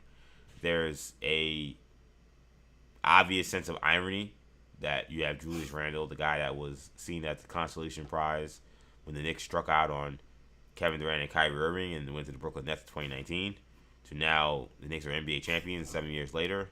The Nets are in just a wasteland, basically, and their move to try to crawl their way back to relevancy is to trade for Julius Randle, coming off of all the playoff failures we had this postseason. He might have been the worst playoff failure. He was horrendous in the series against the San Antonio Spurs. Do the Nets have any prayer to turn this into something, assembling a competitive roster next year? You have the 6th pick, which I think both of us agree will be some combination of Wagler, Acuff, or Brown. You have Michael Porter. Sorry, I was saying Michael Carter Williams. Michael Porter Jr. And then you have now Julius Randle. Is something brewing in Brooklyn that the fans out there can be excited about, or do you think this is really still a team that's probably going to be losing 50 to 60 games next year? A lot of that's going to come down to how good is the rookie that they wind up getting. Right. And I think we just have to be honest about the fact that playing point guard in the NBA is really tough. Yeah. Rookie point guards have not been an easy position to play. It's not been a slam dunk in the draft over the last 5 to 10 years. And but if the guy they draft is really, really good, whether it be Acuff or it be Michael Brown or it be even Keaton Wagler, then yeah, I guess there's a path to where they could maybe be a play-in team. But I don't know. I frankly, given the options they have, I don't know if any of those guys are going to come in. And I think Acuff will have a really good rookie season. I think Wagler could have good moments as well. I think Michael Brown's gonna be more of a project, and that seems to be the way their head is leaning. And I just don't know if you bring in Michael Brown with Randle and Porter. I don't think that's really doing anything for you next year. But if he hits long term, it's not gonna matter. You know, you'll take it. But yeah, I think the Nets honestly are maybe more so banking on a leap from one of the guys from last year. Whether it be Yegor or Traore or Ben Saraf didn't have much of a good. He didn't have a great rookie year, but one of these guys turns it around. Hoping maybe they can give you a leap. Yeah, it's tough times for the Nets. Again, the guys they drafted, I don't think you really saw anything significant to suggest that you had a future star. Guys had moments, but nothing that you say, okay, we have a star here, which is why I think that regardless of all the point guards on their roster, which is insane that they added 3 last year. I don't know, man. I don't know what to say about what they were doing last year. Now they're going to have to draft another one, and I agree. I think a lot of whatever their success is going to come from, like, can somebody come in and just change life for them in day one? There are very few Chris Pauls, John Walls, those kind of guys that are coming out of the draft in recent years. The position is just, I mean, you see how good you have to be. You see, you got a guy in Jalen Brunson being one of the first small guards in years to win an NBA championship, leading his team. Like, that's the kind of guys you're going up against. So it's going to be tough. I also don't love the idea of, like, Porter and Randle being, like, my vets. Like, I'm sorry, that's just not. I don't love that factor. Not on a losing team. If you told me that this was a team that had a lot more talent, I can maybe see it a little more, because I've seen Randle on teams that had talent and good leadership around him be a very viable player, like he was for the T-Wolves and he was for the Knicks. Going to a wasteland situation, which is where he began when he got to the Knicks, with no leadership, no real coach, like that didn't work out well, and that's kind of what he's walking into. I think Jordan Fernandez has shown some good things as a coach early on, but again, he's a guy who hasn't experienced basically any winning as a head coach.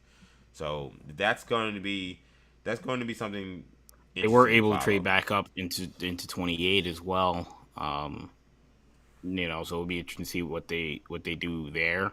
They got back to I did 28. I like, didn't see that. yeah, because Minnesota was like, we'll trade down to get rid of Randall, and so Brooklyn was able to trade up Oh, right. Of course, yeah. from 33 to 28.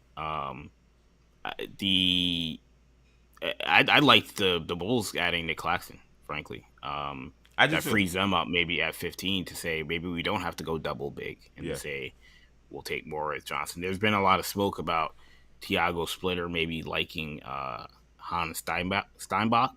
Hmm. Um, you know, it made me make sense to go and get Splitter a young big that he can kind of mold. He's Of course, they'll already have Caleb Wilson. he's similar to him.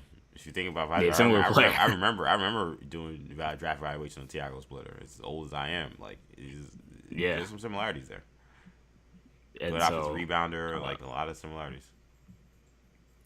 I wonder if getting Nick Claxton is not going to preclude you from taking another big at 15, but it may free you up to say we're going to go guard or we're going to go someone like Cam Carr if he's available. So I thought that was interesting as well. Sounds like there's a lot of trade movement potentially with the Hawks at 8. Whether that is again a Trey Murphy deal, a Jaylen Brown deal. We know the Pelicans, it sounds like, are really hot after Nate Ament. And the Hawks at 8 are kind of in no man's land. We've talked about it. Do they want to get a point guard? I want to say it was Brian Windhorst that said that he's heard that that Quinn Snyder really wants a Daimara. And that I could be making that up. I'm not making up the Quinn Snyder aspect. I could be making up that it was Windhorst. But somebody reported that the Hawks. Somebody said they wanted that more. Yeah, that Quinn Snyder's big on the Daimara fit, and that he was big on them wanting Donovan Clingan a few years ago when they took Zachary Risache. Well, this is a guy who basically his career was buoyed by Rudy Gobert. Like there you go.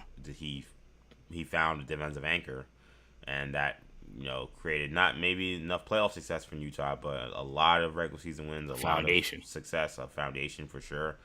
And he's been. They don't have that in Atlanta. Yeah, Okongwu's just too small.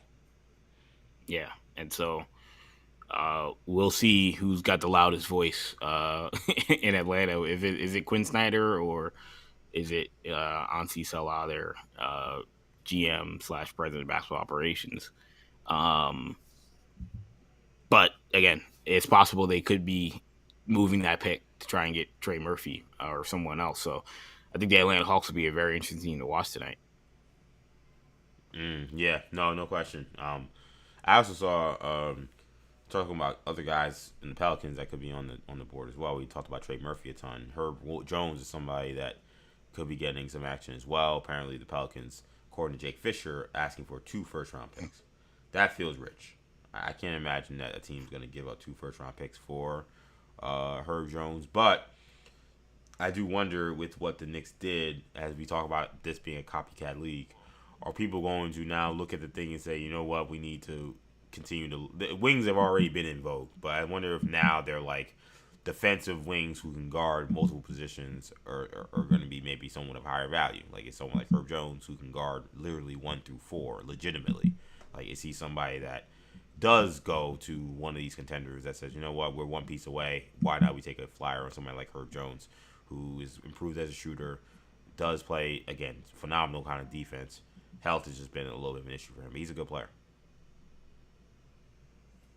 Yeah, no, I think that's going to be a fascinating chapter. Again, just the Pelicans in general. They're a team that don't have a first-round pick because of Derek Queen trade last year, but we know Joe Dumars and Troy Weaver are certainly active. And sounds like both guys are on the block. Sounds like maybe even Trey Murphy asked for a trade. So, again, if they really like Nate Ament, there's the connection with Troy Weaver being a DMV guy. And we know that they brought in Derek Queen last year from Baltimore, and Sadiq Bey is a Maryland guy that they brought over. is it possible Nate Ament, who's from Northern Virginia, they want to complete the trifecta and bring him in? I don't know. I think that seems rich, but at the same time, I have Ament 6 on my board, and I Yeah, do and think the fit with Fears and Queen might be ideal for him because he's not going to have the same kind of pressure if he winds up in New Orleans that he would if he wound up in say Milwaukee. I want you to talk to your high praise for Nate Ament because we've talked about him a ton on obviously those who've watched difference makers throughout the entire draft season. But those 40 days and counting, we haven't had so much draft content because we've been doing more NBA finals and NBA playoff stuff. But for this is a young man, 6'10", extremely long. Certainly has some of the skill set and shot making stuff that makes you excited for someone that tall, but didn't have necessarily the most efficient year at Tennessee, and that's being kind, I feel like. Why are you so high on Nate Ament, and why do you see a future star in him in the NBA to have him as high as you have in this very loaded draft? Yeah, I mean, I think with Nate Ament, you're talking about a guy who just oozes talent. But when you watch his tape, of course you're going to see the talent on display, but it's not purely an upside play, or it's not purely this guy's not a good basketball player now, but he could be a good basketball player in 5 years. This isn't a Bruno Caboclo 2 years away from being 2 years away kind of situation. I think this is a guy who averaged 16 points a game in the SEC, playing for a really good program in Tennessee and a really good coach, a Hall of Fame coach in Rick Barnes, and came in and was one of the best freshmen in all of college basketball last year. I think he got undersold a bit, in part because the guys at the top of the draft were just so good. Again, Debansa led the nation in scoring. Cam Boozer led the ACC in scoring, was top 5 in the country in scoring. Darren Peterson was a 20-point per game scorer himself. And Caleb Wilson averaged 19 points a game and over 10 rebounds a game at North Carolina. So he didn't do what those guys did, but we're not talking about a guy who's completely raw. But when you're talking about his combination of skill, size, shooting touch, it's and just ability to put the ball on the floor and athleticism and fluidity. This combination you don't see it the whole time. I was not as high on Jabari Smith coming out, but I think there was some Jabari Smith in his game, some Lowry Markkinen in his game. I think those are guys that wound up having pretty good careers. I think Ament is going to be a guy who's going to be a really good NBA player. Yeah, I mean, I compared him to Dylan Gallinari, especially pre-back injury. Like, I think that, he's got a more than functional handle. He's got a very nice shooting stroke, though I know he was inconsistent. He doesn't probably shoot it. I mean, Gallo came into the league with a ratchet. He doesn't probably shoot it quite that good, but he can shoot. To me, it's just, it's all about will he put it together. Like, to me, he's one of those guys where I love the profile. That's the player that I fell in love with, that 6'10", 6'11", small forward type guy. Cause I just think that you could find those guys. They're extremely hard to stop. The Giannis's, the Kevin Durant's. It's just we've seen so many of them come through the league and so few be able to match that kind of game, right? Like even someone like Jabari Smith who's really good, we don't think he's going to be Kevin Durant. We know Kevin Durant don't think he's Kevin Durant because of those leaked DMs we saw. But we've seen Jonathan Isaacs. We've seen so many of these guys where we're like, the vision was there, but it just didn't come together. So that would be my fear with someone like Nate Ament, who I don't have him quite as high. I have him in the teens, but he's definitely one of the big boomer bust prospects in this draft.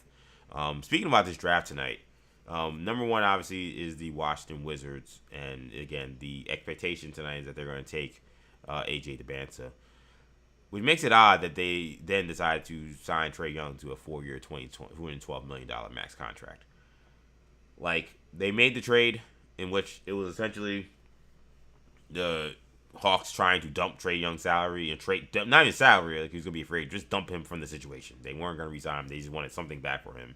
They ended up getting something pretty functional in CJ McCollum. He was really important to their resurgence in the second half of the season. But the Wizards here with Trae Young, as he outside of his contract, you wondered what was this negotiation going to look like. It doesn't seem like there was much of a negotiation. He pretty much got the max, which is stunning considering it was a guy a couple months ago that the Hawks couldn't give away. So when you look at where they're at right now, Kendall, do you feel like the Wizards made the right decision to re-sign Trae Young to this max money, or should they have allowed him to go to free agency and seen what would have happened and what other offers he would have got? Look, every GM and front office and head coach are in different situations.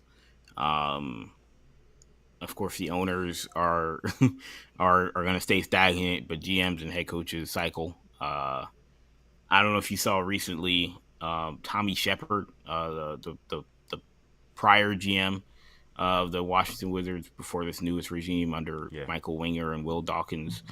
He was on a podcast, I believe the Locked On Wizards podcast, if I'm not mistaken. He was on a Wizards podcast talking about how he had a mandate when he was GM that they had to make the playoffs every year. I don't think they did make the playoffs. Many years. While he was there. Yeah. I remember him drafting Rui and Danny Avdia. They were always in the lottery. Yeah, but many years they didn't make the playoffs, so no wonder that's why he's on. Shout out to Tommy, no disrespect to him, but that's why he's doing Locked On podcast now because he wasn't making those playoffs runs. But if Tommy wants to come on here, I'm more than happy to come on. I love talk shop with him, but that's just the truth, and he'd tell you that probably. Yeah, and he, I believe he said like he would have loved to have had the opportunity that these guys have been afforded to blow it up the way they have and go full tank, but that he wasn't able to, and I think they're in a situation right now that is a lot like when you play NBA 2K, you're doing My GM, or you're playing FIFA, and they're your ownership or your board is telling you we've got to win the Champions League this year, or we've got to make the playoffs, we got to win the title, right? I wonder if Ted Leonsis and the ownership group of Washington kind of made a deal and said we'll let you guys tank, but after this year, this is the end of the tanking. We've got to be good because that would change the thought process a lot more if they felt an impetus to say we've got to be good now, right? Like Utah is doing that, and Ryan Smith has kind of said that publicly in Utah that the winning starts now. We're trying to be good. I don't think he's going to fire Danny Ainge or fire Austin Ainge if they don't make the playoffs, but I think they are also as an owner in Utah, he got a taste of playoff hockey, owning the Utah Mammoth. He may say to himself, it's time for us to start being good. He kind of talks a big game in that regard. But in this situation, it might be more aggressive in that Will Dawkins hasn't done anything as GM of the Washington Wizards, if we're being frank. Michael Winger got there as president of basketball operations, and again, also hasn't really done much. Brian Keefe, I'm kind of surprised he still has a job. His career record is abysmal. I think it's probably sub 40%, maybe sub 30%. So again, at some point they've got to start trying to win games, and Trae Young's going to help you next season, right? There's no doubt about it. The luxury that they have is that their best, I wouldn't say their best players, but their best assets. One guy, their best asset right now is AJ Devansa, assuming that's who they take tonight. He's on a rookie deal for the next 3-4 years. Alex Sarr was drafted 2 years ago. You have at least a year or two with him on a rookie scale contract as well. Trey Johnson's got multiple years left on a rookie scale contract. So you can say we can overpay an Anthony Davis or a Trae Young for now, right? The question is, in 2 years, when you have to pay Alex Sarr and then you got to pay Trey Johnson and eventually Devansa, what's that Trae Young contract look like then? But again, clearly, I think the plan is they want to try and be competitive next season. And I think Trae Young, with the roster they have, is a competitive team. I think you can kind of hide Trae Young a bit with all the size and the length and the athleticism that they have around him. Brian Keith's career winning percentage, by the way, 212. Man, it's got to be. Yeah, you were like close. You were. I gave him too much credit. Yeah, you were like maybe he's under 30. I'm like, he's almost under 20. He's only 21% winning percentage. He has 2 years, back-to-back years where he lost 60 games. 64 in 25, 65 last year. His first year as interim coach, he was 8-31, which was a 20% winning percentage basically. So I mean, we have a lot of these coaches that have just been around. To be honest, you have much better job security as a coach on a team that is tanking than a coach that is in the middle, or a coach that's like a championship contender, but you can't get to the finals. Yeah, Mike Malone got fired. Yeah, Michael Malone and Mike Tom Budenholzer. Thibodeau. Yeah, Mike Budenholzer can tell you about that, right? Like I'd almost rather be these guys. I know you got to lose a lot, but I mean those guys couldn't keep their jobs, and you got guys with 20% winning percentage that are just hanging around. The games don't matter. Well, Yeah. It shows you with the juxtaposition of this NBA. I mean, look at Mike Nori. Did you see the deal he got? We're gonna get to we gotta today? get to that. Yeah, we gotta get to that. I definitely we'll get to that in a second. But just on the Trae Young thing, I think Trae Young to me has looked like a declining player. I don't know if it's one of those things where him going to another place is going to be the kind of jolt he needs in his career, but he certainly needs one. Like I just think the guy that we saw in Atlanta was, I think, a little too comfortable with thinking that his style of play was the only way they could win. So I don't think he really got coached. I mean, maybe Quinn tried, and then we realized it was no use. He got him out of there. But for him to be that poor defender and that inefficient as a scorer, and to have that much usage, he was killing the team. And it was obvious. Like, it was obvious this year. I know he was coming back and he was injured or whatever, but like, they were playing without him. They looked great. He came back. He looked terrible. The team looked terrible. So I'm curious for a guy that I think needed to be humbled a little bit about who he is at this stage of his career. And Trae Young, let me be clear, I'm not trying to bring no Knicks hate in this at all. Trae Young is on track to go to the Hall of Fame. But yes, at who he is at this point in his career, I think he is someone that needed to be humbled, and knowing that perhaps he was going to have to diversify his game and bring something else to the table if he was going to be able to be in a winning environment. Because the team that dumped him, they dumped their franchise player, and they had an awesome season without him. Like, that's not supposed to happen. You're not supposed to dump your franchise player for scrap pieces and then your team goes great. So you would hope that would mean that he would maybe understand, listen, I got to get better defensively. I don't got to be great, but I got to be at least respectable. Maybe my shot selection has to get way better. I got to be way less turnover prone. Like, these are things that you hope that maybe he would be humbled to that regard. I don't know if giving him $212 million of max money is humbling him.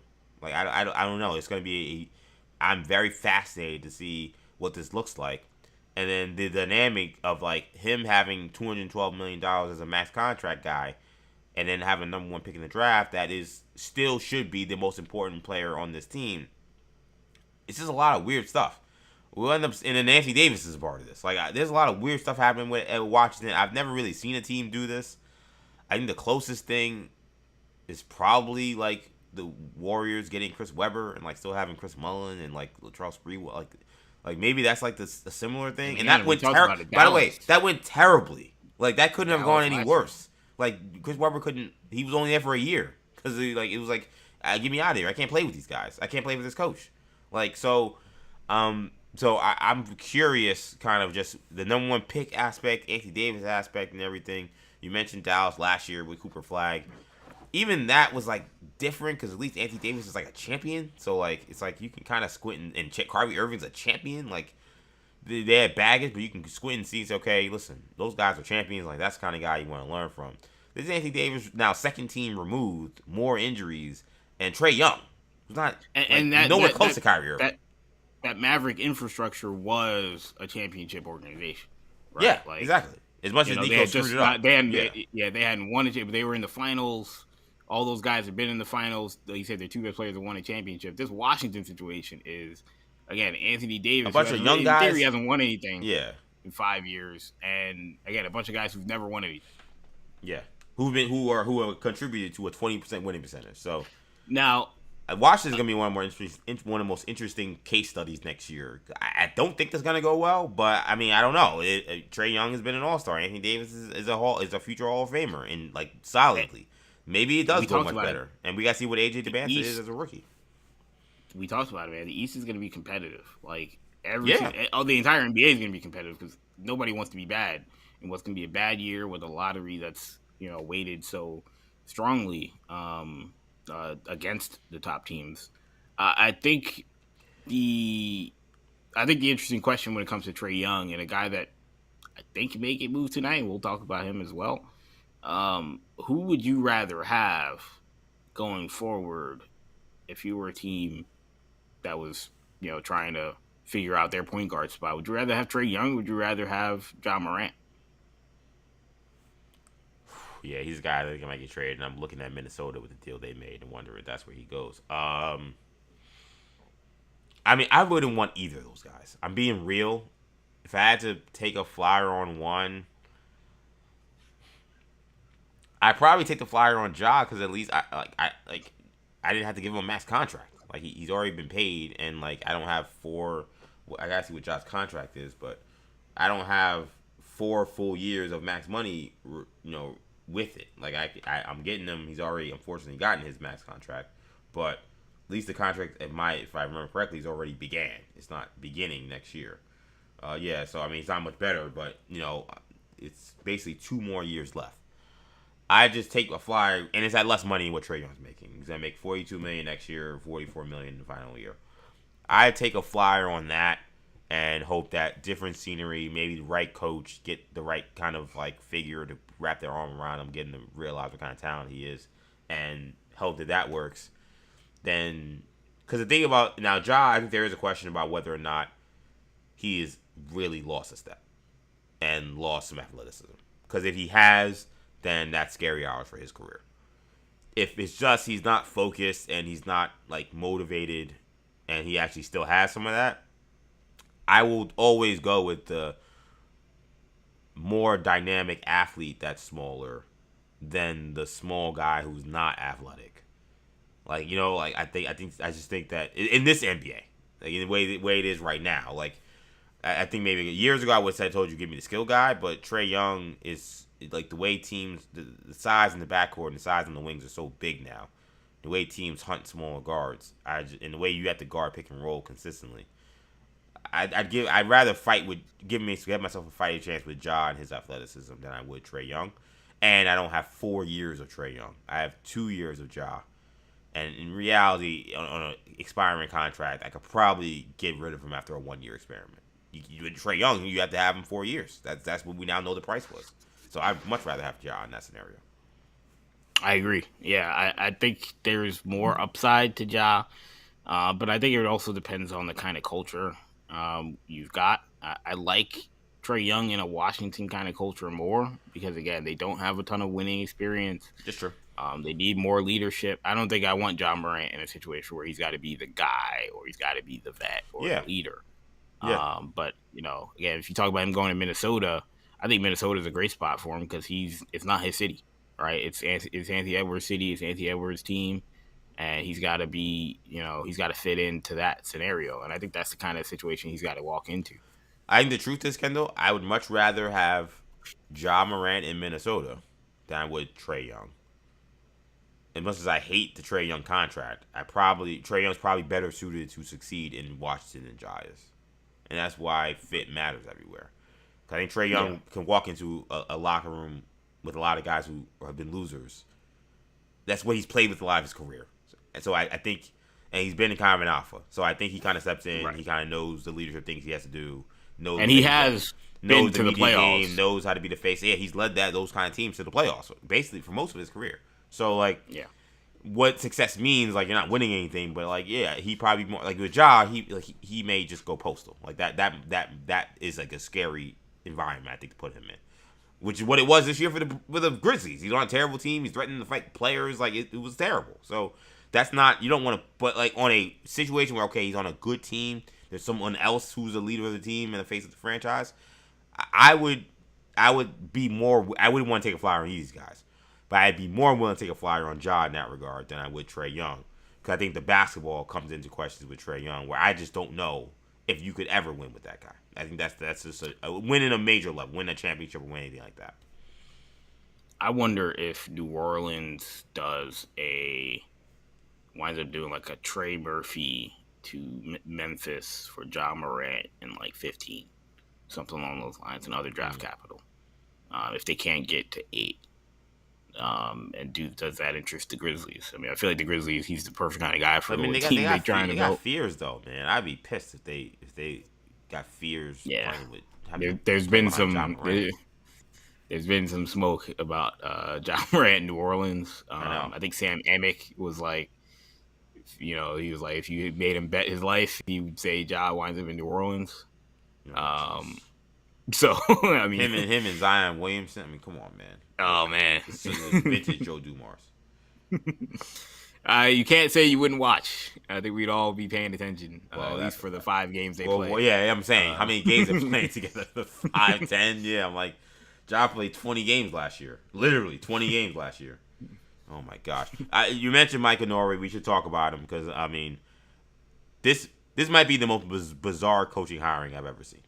No, I'm not joking. Like I saw not because he Mike got hired. Norrie's like a bozo or can't It has coach. almost nothing to do with Norrie. Like, it's not anything with him. Like, he has been in the works and in the game of trying to get a job. Coaching Like, the playoffs a couple years ago. yeah, he's had to coach playoff games. Like, there's no shade to him at all. Like, he was next up. He's one of these assistants that's been in line to get a job, and congratulations to him that he got this job.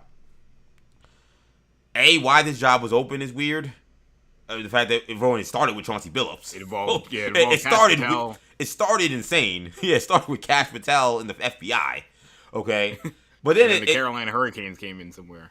Yeah, and somehow Carolina Hurricanes stuff came into play. Meanwhile, there's a team that made the playoffs last year, won a playoff game against the Western Conference champions in the San Antonio Spurs on the road, by the way. Like, so you're thinking, okay, well, the guy that did the job will then probably keep the job because he did a good job. No, he's gone. He's not coaching the Bulls in Tiago's Twitter. So you're like, okay, why wouldn't you just keep the interim? But whatever. Okay, and then you say, I saw today land Mike Norrie. Okay. Listen, I don't know why they got rid of Spiller, but I mean, Norrie was someone that was for the Knicks. I was actually pretty interested in last year when they were looking to replace Tom Thibodeau. 1-year deal? What the hell is going on here? The Portland Trailblazers signed their head coach Mike Norrie to a 1-year deal, and he took it. He took it. There are 2 options to continue the deal. But essentially, Mike Norrie, if I'm not mistaken, those options, I believe, are team options, right? Like, yeah, team options for this year, for next year, and the year after. Mike Norrie signed up to be a lame duck head coach. I don't really know why he did. I mean, maybe he just really likes this roster. The Blazers have a decent roster. There are worse places to coach in the NBA in terms of teams.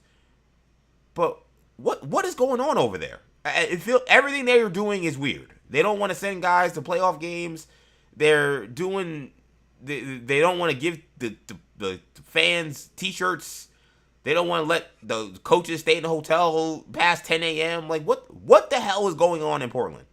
Now they've hired a coach who is now in a lame duck situation, which is what teams try to avoid in the NBA.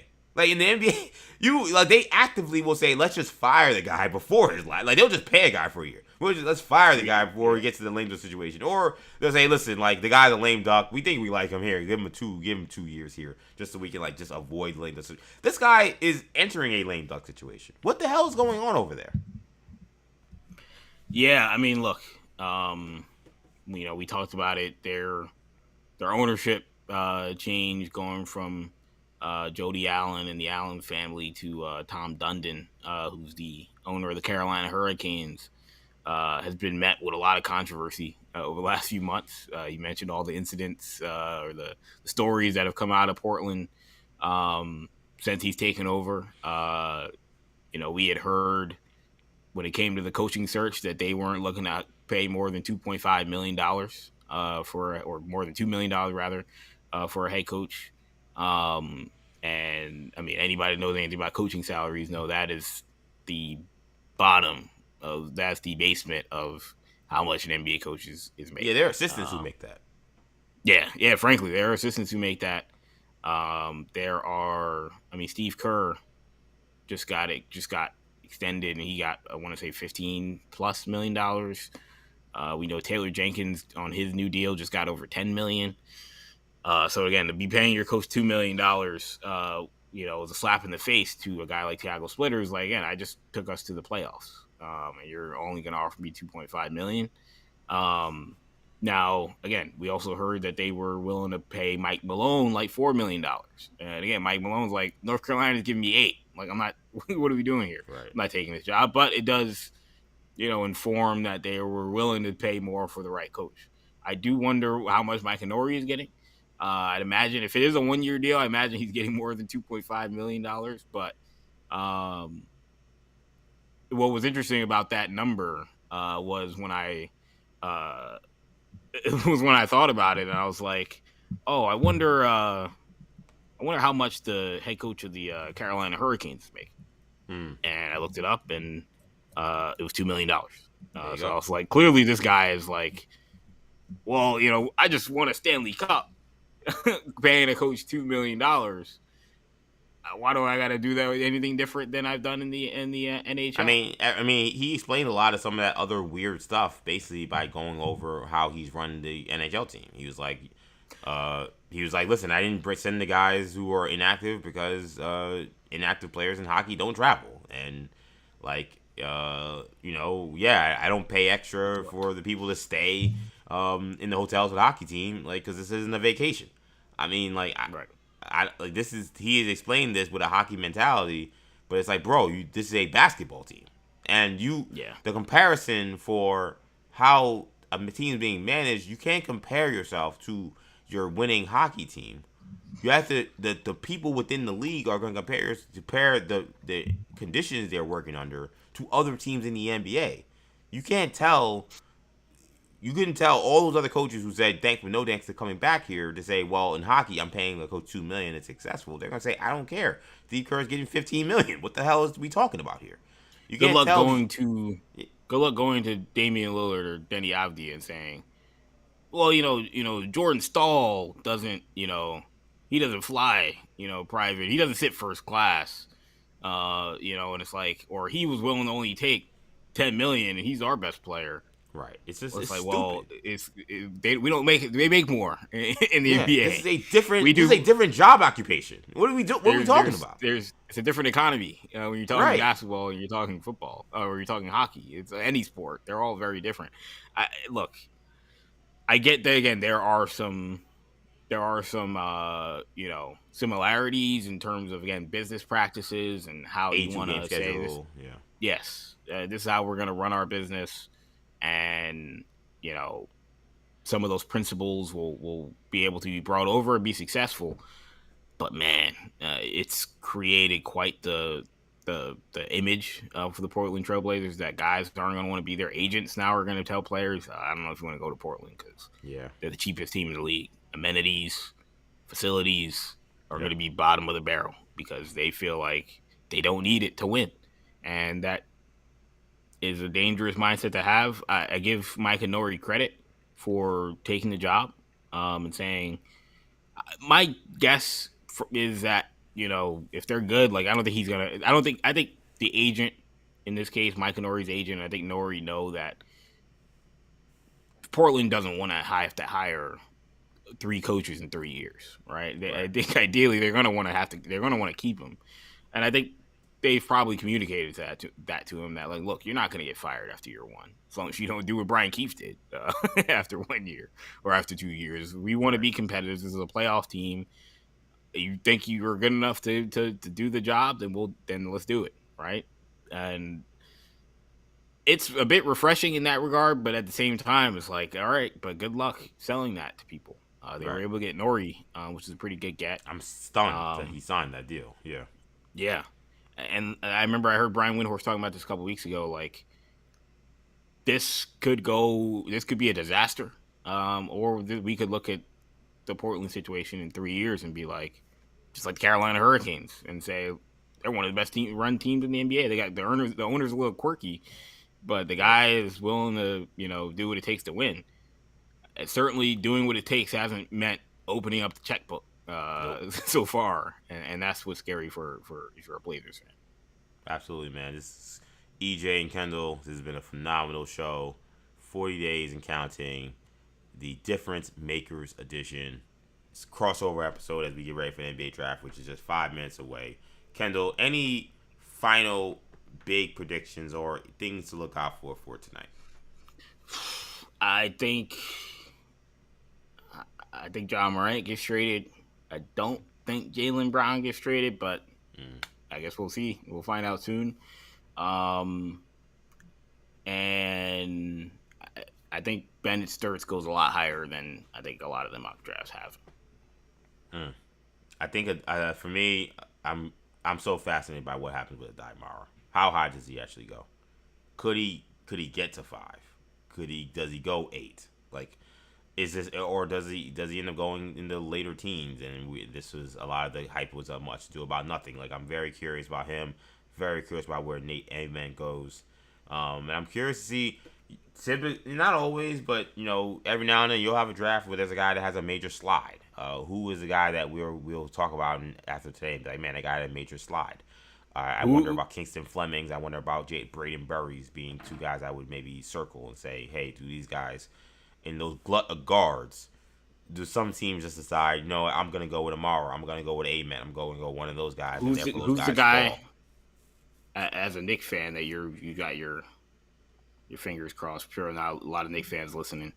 Who's that guy that you got your fingers crossed that winds realistically, I really hope they end up with Zubi Ejiofor. If you told me the pie in the sky is either Isaiah Evans or Morris Johnson. Morris Johnson being the guy, I'm like, if they land this guy, holy crap. Okay, we're good to go. I don't know if they take the pick though. Like, the reality is, Ian Bagley, shout out to Ian Bagley, SNY. I know he wants to come on Orange and Blue Blood soon. He said that, like, the Knicks are, as far as his understanding, they're operating as a team that's not going to go in the second apron. So if that's the case, like, obviously that means Mitchell Robinson is gone, but does that mean they want to even move back in this draft and say, hey, is there a guy we can get? They already have a 31st pick. That's 1 second-round pick.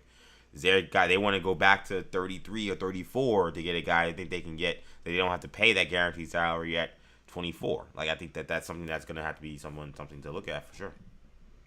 What about the Celtics? For me, I mean, look, pie in the sky has now gotten very interesting, right? Because I'm like, hey, we might have a top 5 pick. Is it Darius Acuff? Yeah. Yeah, to me, it's Wagler 1. If we were able to get up into the top 5. Acuff would be cool as well. I'll be honest, again, I don't love the fit of the range of guys in that range. Besides those 2 guys, after that, I'm like, man, like, I don't know if I'm giving up Jaylen Brown for any of these guys, but Bennett Sturts would be the guy that if we could move up, maybe without having to trade Jaylen Brown, but just moving up in general, Bennett Sturts I think would be great. But in terms of a realistic guy at 27, I'd say probably Koa Pete. I mentioned yesterday on our mock draft. I think Koa Pete would be quite the get if you're the Boston Celtics, given his profile, his pedigree coming from Arizona and what he was in high school. So it's going to be very interesting. I'm super excited to see what happens tonight. Certainly interesting spot for both teams. Yeah, I can't wait, man. It's basically 8 o'clock, which means it's draft time. Wizards will be on the clock. I want to thank you guys so much for checking out this edition of 40 Days in Counting. Of course, be sure to subscribe to the YouTube channel. New Generation Media is where you will find the YouTube channel. Make sure you also follow me on X, EJ_Stewart, Instagram, Action EJ. Also on Buzzer, follow me, EJ205 Prep, where Kendall and I do Difference Makers, where this has been a crossover episode of 40 Days in Counting and Difference Makers. Live, exclusively on Buzzer, every Thursday, 6 p.m. Eastern Time. Make sure you're there because we're talking all this NBA draft content stuff that we did today. We do all that every Thursday. So this Thursday will probably be one of the last ones. I don't know what we'll do beyond next week, but you definitely want to be locked in this week for more Difference Makers. Again, make sure you follow us on Buzzer. Make sure you sign up to Buzzer. Just go to buzzer.com or search for the Buzzer mobile app. And that's going to do it. I want to thank you guys again for checking us out. This has been a lot of fun. Thank you so much for the well wishes for your boy getting married. That's really exciting. And again, make sure you keep it locked here. If you want to listen to these episodes because maybe you're on the go, you can always subscribe to the podcast channel. Just search New Generation Podcast Network. Wherever you get your podcast, you can get 40 Days and Counting. All episodes get posted on there. So if you want to listen to these episodes because you missed something and you want to go back, you can always check out the podcast. You can't watch the video. That'll do it for now. Thank you guys so much for checking me out. For Kendall, I'm EJ. Take it easy, guys.